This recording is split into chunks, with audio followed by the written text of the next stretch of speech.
เนาะสบายดีเนาะมื้อนี้เบาเสียงสายเขียวก็มีบทเพลงหนึ่งเนาะเป็นบทเพลงที่อยากจะมอบ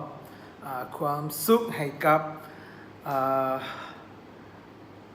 แข่งบริคำไซเนาะสำหรับคนที่อยู่แข่งบริคำไซสปอร์ตกับแข่งบริคำไซแล้วก็ทุกคนเนาะแล้วก็ทั้ง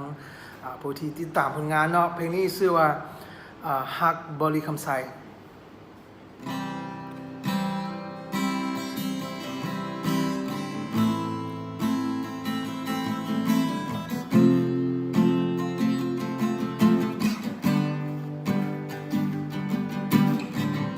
ครั้งหนึ่งได้มาบริคำไซ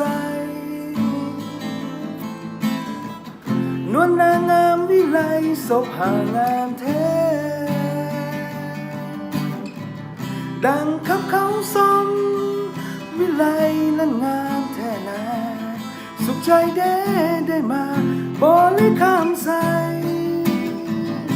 บริคำไซเมืองแห่งสวรรค์สุขใจหมายมั่น